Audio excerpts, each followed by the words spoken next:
Guys, punta tayo ngayon doon sa meron pala silang ano dito, ilog na kung saan dito sila naglalaba at naliligo. Guys, sa sobrang lamig ngayon ng hangin, tas ganitong oras ka maliligo, ay naku naman, hindi ko kaya.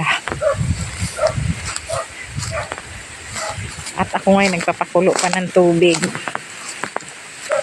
Makapaligo lang sa umaga.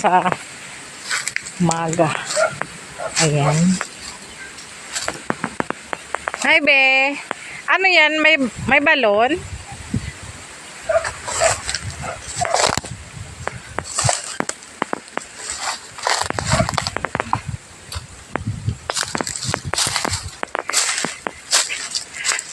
Ayan.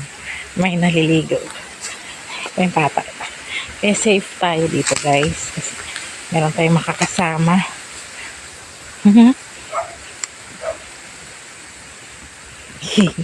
Ingat lang kasi madulas. Ayan. Ano yan, be? Sinadya nyo talaga? Pero wala namang naliligong kalabaw doon sa taas. Ah, hindi siya sa ilog ng hindi siya running water, no? Balon talaga siya na galing sa ugat ng Tabog. Sa ugat ng ano yung tawag dyan, be? Tabog. Tabog? Anong tabog? Puno. Pangalan ng puno. Ibig sabihin, pwede siyang inumin. Pwede. Opo. Ano siya, no? Yung ayan, guys, oh.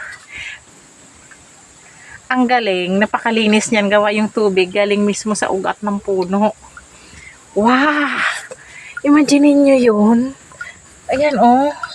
Ang linaw. Kasi, tapos ayan, oh. Ayan, ang ugat niya.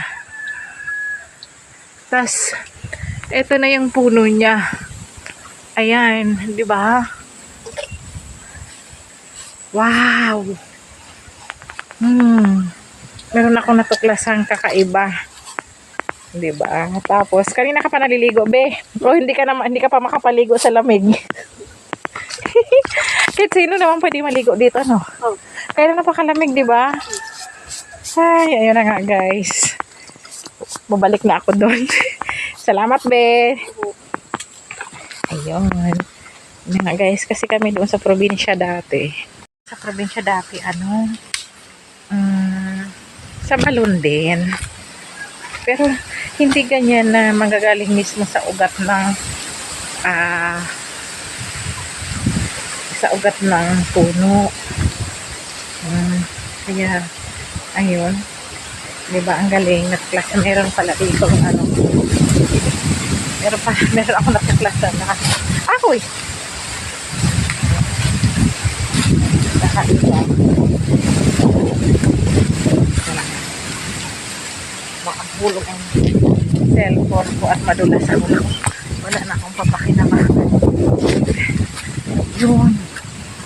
Kakahingal.